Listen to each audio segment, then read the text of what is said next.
I knew people, I'm sure you don't, who just smoke weed and they have a panic attack. Yeah, right? the smoke weed thing is a weird one because it's like many things. It's completely dependent upon the individual, like their individual genetics, their biology, whatever it is that they've had in their past. I know people that smoke marijuana and they're high functioning, and I know people that smoke marijuana and they don't get anything done. And I don't know if they're related. Those two things are related. I think people who generally have drive and discipline, marijuana gives them a break. It gives them a nice just a little rest stop. And I think that's probably beneficial.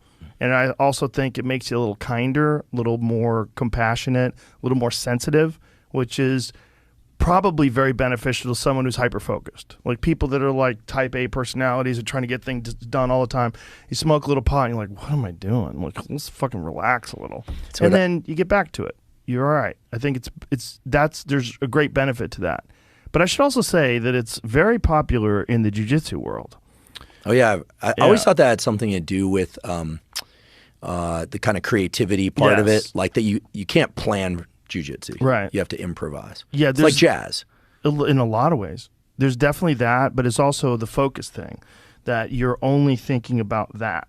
Like while you're rolling, you're really only thinking about rolling. While you're smoking cannabis and then rolling, you're hyper-focused on it. And physical strength, you feel fine. You don't feel lethargic or anything. No, like not that. at all. I actually enjoy it. I actually enjoy it when I lift weights too.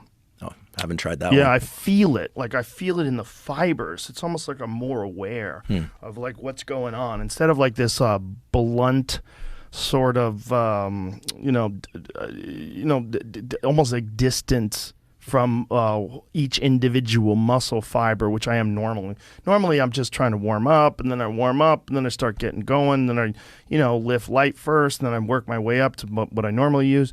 But when I'm high, it's like I could feel like where it connects to the bone. And I feel everything. It just makes you more sensitive about what you're actually doing.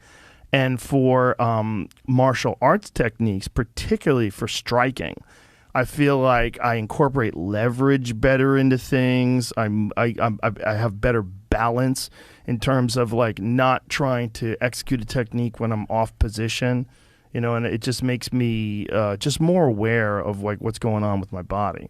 And that's super powerful. We had the nerd in me wants to say, in neuroscience, they call that interoception. Like people vary tremendously in their awareness of their internal state. You can know if you have a high or low degree of interoception by trying to count your heartbeats without taking your pulse. Some people can just do that. It's a skill you can build up over time. This is great for some people, but some people are highly anxious. It sucks to have a lot of interoception. But we know, of course, that the mind-muscle connection is really powerful. And it's not just mind-muscle connection as a whatever they call bro science thing. The reality is that from peer-reviewed studies that if people focus on the contraction of a muscle during resistance training as opposed to moving the weight, right, something that's hard to measure if they're actually doing it, the strength and hypertrophy gains are much greater. I think it's like a 15%. I had Andy Galpin on the podcast, and he would know the exact number. But I always wonder about this, like in gyms where there are mirrors and people are watching themselves lift in the mirror. I mean, you're exterocepting. You're not focused as much as you could on the actual feeling. So, there's always a weighting between exteroception to the everything beyond the confines of your skin and interoception. And if cannabis allows more interoception, you could imagine that those workouts would be more effective in that way. But isn't there a benefit to observing yourself in a mirror because you make sure that you use the proper technique? Absolutely. I mean, right. I mean, you always see those people like their shoulders hunch and they're making a mess of themselves, overworking their strong parts. And, I mean, some people walk in the gym and it's clear they've never actually looked at the lower half of the mirror, yeah, right? That's the saddest thing. That's so sad. So weird. The skip leg day thing is a cruel joke, but it's a cruel joke in the right direction because there's nothing worse than an imbalanced physique. I mean, where someone has done a lot of work to try and create something. It's just so bad for your body. It's like having small legs and a large upper body is so unhealthy.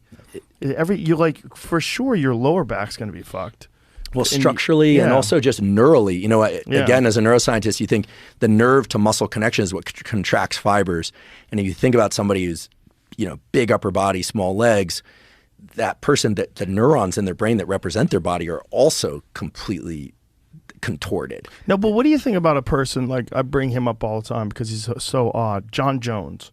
Like John Jones has the smallest calves of any man I've ever seen who's an elite athlete.